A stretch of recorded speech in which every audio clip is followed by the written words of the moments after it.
Alors, bonne arrivée, Président. Merci. Je voudrais profiter de ton passage ici à Paris et de l'opportunité que tu m'offres en me rendant visite à Orléans ici pour, n'est-ce pas, te poser un certain nombre de questions que j'ai bien voulu, auxquelles j'ai bien voulu associer les frères du pays pour qu'ensemble on puisse comprendre certaines choses. Cette vidéo ne vise pas à dénigrer qui que ce soit, mais c'est dans la recherche de solutions aux problèmes qui minent notre communauté que chacun de nous essaie de permettre, n'est-ce pas, à diffuser l'information ou bien faire en sorte qu'on soit au même niveau d'information. Donc pour cela j'ai associé les frères. Bon, j'ai ensemble, après avoir lu les interventions des uns et des autres, pour moi j'ai vu que bon voilà, il faut aller à l'essentiel. Et donc pour moi ce qui est essentiel, c'est de savoir comment est-ce que vous, président Akara Suleiman, vous êtes arrivé au poste de, n'est-ce pas, comité national d'Eima. Le comité national d'Eima qui est l'organe juridique et machin de la région d'Eima. Comment vous êtes arrivé? Voilà. Bien, ok. Cher frère, merci beaucoup. Merci pour l'accueil et la réception aussi. Je voudrais profiter donc de ce temps pour saluer tous les frères d'Eima de Paris, de la diaspora, mais aussi ceux qui sont restés au pays. Et leur dire merci pour tout le travail qu'ils font pour le DEIMA. Alors, au poste du comité national, effectivement, vous savez, le poste a été vacant à un moment donné. Je crois qu'en 2013, si ma mémoire est bonne. Et donc, l'intérim avait été assuré par le cabinet du chef suprême et qui avait à sa tête Dr Gou, Minissa. Et il y a eu un appel à candidature qui a été lancé. Et quand il y a eu l'appel à candidature, il y a eu plusieurs candidats. Je ne connais pas tout le monde, mais ce que je connais, il y a le grand frère Iao Denis de Sikensi, de l'église d'Eima de Sikensi. Il y a le Pawaba Aletri de Jesco Ciel. Il y a le frère Gedia Labiam, président du mouvement Juju Aflanga.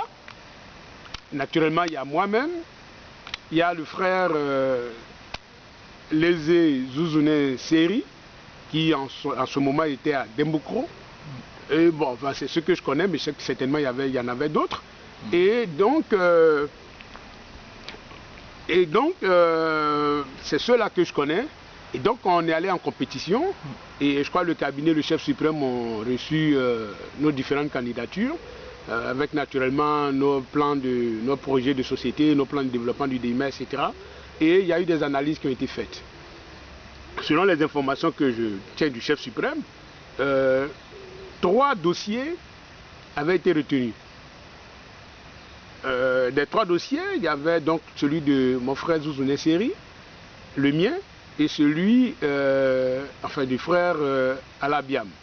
En ce qui concerne le frère Alabiam, le chef suprême a estimé qu'il était encore trop jeune et que le comité national était un poste qui demandait une haute disponibilité et une certaine compétence.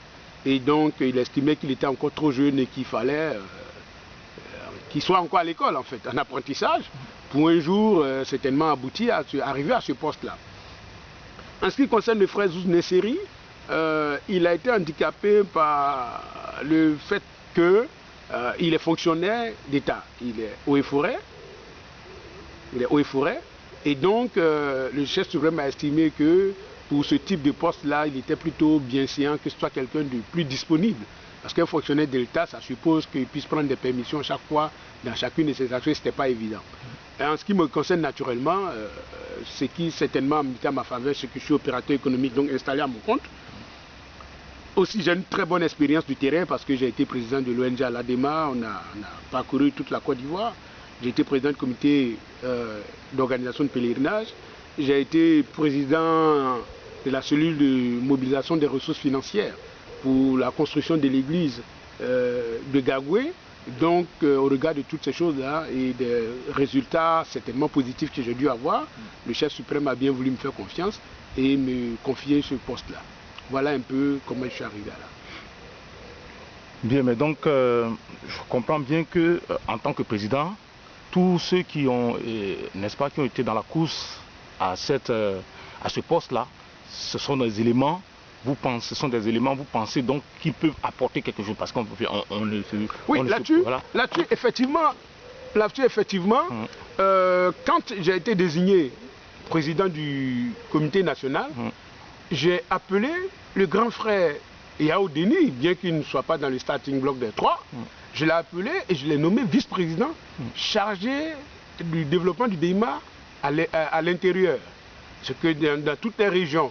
Bon, malheureusement, son action a connu un petit ralenti parce qu'il a eu un souci de santé. Au jour d'aujourd'hui, ça va mieux. On s'est vu il y a moins d'un mois. Et je pense que bientôt, il va reprendre sa place. Il va réintégrer l'équipe pour que nous continuions le travail. Donc lui, il était candidat. J'ai appelé le jeune frère Alabiam, président du Juju Aflanga, puisque dans l'OSARTU, dans la configuration de nos statuts et règlements, il y a un poste de vice-président chargé de la jeunesse. Donc j'ai demandé au jeune frère Alabiam d'occuper ce poste pour 2 raisons. Parce qu'à travers son mouvement Juju Aflanga, c'est vrai qu'il arrivait à faire vivre la communauté du côté jeune. Mais aussi, j'estime que s'il a voulu présider aux destinées du comité national, c'est parce qu'il a un certain nombre d'idées, d'actions qu'il veut mener pour développer le DEIMA. Et donc, lui et moi, ensemble, nos idées ensemble, c'est clair que ça sera du bonheur pour notre communauté. Donc, je l'ai appelé, il a refusé. Il a dit qu'il préfère, que ses membres ont dit qu'ils veulent être autonomes, ils préfèrent rester Juju Aflanga. Donc, ils ne veulent pas se mélanger à la jeunesse. J'en ai pris acte. Et bon, là-dessus, les choses suivent leur cours. Au niveau du frère Zouz Nesseri, on a échangé sur la question. Je n'ai pas manqué de lui dire mon intérêt de travailler avec lui. C'est vrai qu'il était à Democro, maintenant il est à Abidjan. Nos contacts se poursuivent, on a de très bons rapports. Et naturellement, certainement qu'on aboutira à quelque chose de bien pour la communauté. Ça veut dire que tous ces candidats-là, on les a associés, on les associe. Et comme d'ailleurs, on est prêt à associer toutes les bonnes volontés qui veulent militer pour le développement harmonieux et sincère, honnête et sérieux du DEIMA. Et je pèse bien mes mots en les donnant. Parce qu'au jour d'aujourd'hui, je ne dirais pas qu'il y a un laisser-aller, mais tout le monde veut tout faire pour le DEIMA, mais chacun, en le faisant, naturellement, pense à ses poches, à un enrichissement personnel, ou à des honneurs personnels, etc., ou à une glorification personnelle. Moi, je pense que, et il y a même pour ceux qui devraient travailler avec moi, c'est ceux qui pensent plutôt à magnifier l'œuvre magnifique de Minissa Bagongio, ceux qui pensent à sortir le DEIMA de sa léthargie. Oui, ces personnes-là, je leur tends la main, je suis prêt à collaborer avec elles. Voilà un peu ce que je voulais dire sur la question. Bon, mais sinon, ce que je voulais dire par rapport au mouvement Juju Aflanga qui représente, n'est-ce pas, une certaine partie de la jeunesse, parce qu'il faut le dire, c'est pas tout le monde qui est jeune. Donc, quand on regarde dans l'effectif de tout ce monde-là, bon, il y a une certaine partie qui ne se reconnaît pas véritablement dans Juju Aflanga, mais quand même, comme c'est une lucarne pour toute la jeunesse de DEIMA, pour tous les fidèles de DEIMA, pour avoir des informations, on y va. Et donc, moi-même, je te parle, j'ai été coopté par le frère. Comme je le dis souvent, quand on veut faire le travail de la prophétesse, on n'a pas besoin de distinction particulière. C'est le cœur qu'on fait parler. Et donc, personnellement, le jeune frère m'a appelé depuis déjà ça a commencé au pays. Je lui ai dit non, que franchement, moi je serais partant pour la diversité. Au lieu de s'appuyer sur un seul organe, moi je préfère que, voilà, il faut diversifier les choses. C'est les choses diversifiées petit à petit, mises ensemble, ça fait quelque chose. Donc il faut étendre la toile. Et donc c'est comme ça que je lui ai dit, bon ben, comme moi je suis déjà en France ici, c'est l'occasion pour moi, bon, si vous me sollicitez, il n'y a pas de souci, que ce soit comité national, que ce soit conseil suprême, que ce soit, comment j'appelle ça, Juju Aflanga, que ce soit, qu'il faut qu'on en crée autant. Donc, en tant que fils du DEIMA et ici présent, je représente toute la religion de DEIMA, je suis un tout en un. Donc, je ne peux pas comprendre que, bon, c'est un sophisme du fait que, voilà, je reçois un tel ou tel avec lequel ils auraient détérioré leurs relations, parce que moi, c'est